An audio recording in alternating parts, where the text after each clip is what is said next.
Je suis donc un particulier, je m'appelle Jean-Claude Debos, j'habite Cesson et j'ai recours au service de travail en trade depuis environ 20 ans.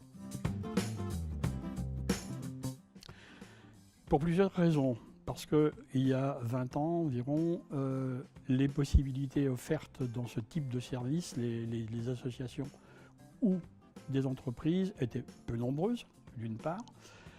D'autre part, le terme travail en trade, ces deux termes-là me semblaient assez intéressants. Et quitte à prendre quelqu'un, autant que ça puisse également profiter à d'autres. Donc c'est une des raisons essentielles pour lesquelles j'ai fait appel à Travail en Trade. Je pense que si ce service n'avait pas été rendu tout au long de ces années, je pense que je ne ferais plus depuis longtemps appel à Travail en Trade aujourd'hui. Comme je vous l'ai dit tout à l'heure, les deux termes associés, Travail en Trade, ont quand même une certaine résonance, une certaine importance, mais il n'en demeure pas moins vrai que ce qui est important également, c'est le client en face. Et le client, il attend un service. Ce n'est pas gratuit, il paye, et je pense qu'il est en droit d'attendre que le service soit également à la hauteur de ses attentes. Il est bien évident que le client n'a pas non plus tous les droits, c'est-à-dire qu'il faut être très précis dans ce que demande le client lorsqu'il demande ce type de service. Je pense que l'initiative que vous avez prise d'aller voir les clients maintenant, je pense que c'est une bonne initiative parce que ça permet d'affiner en fait les desiderata du client. Eh bien, je pense qu'à chaque fois que j'ai eu des difficultés, c'était davantage dû parfois au travail réalisé par la personne qui était envoyée chez moi, par exemple. Mais à chaque fois, au cours de conversation, on a pu résoudre ce problème, ou tout au moins tenter de le résoudre à chaque fois, et à chaque fois on m'a écouté.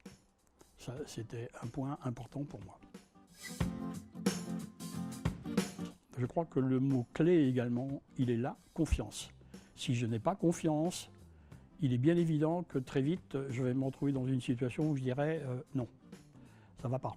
Donc il est bien évident qu'à partir du moment où moi je leur accorde leur confiance, de mon côté, et d'abord c'est une question de courtoisie.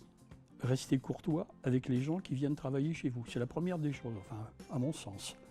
Ça c'est la première chose. Et puis c'est de considérer qu'ils viennent faire un travail et puis leur donner toutes les possibilités d'effectuer ce travail dans les meilleures conditions possibles. Madame Messaoudi a travaillé longuement chez moi et en fait est donc partie parce qu'elle quittait en fait la région, elle quittait même la métropole, mais jusqu'à son départ, elle a travaillé chez moi et je suis resté en relation avec elle pendant encore quelques temps après, par un petit mot par-ci par-là. Je lui dis, c'est un petit peu parce que jusqu'à preuve du contraire, pour l'instant tout au moins, je n'ai pas de raison valable aujourd'hui de quitter Travail en Trade. Si un problème survient, je sais que je peux téléphoner et que quelqu'un au bout du fil me répondra et essaiera de prendre le problème et essaiera de le résoudre.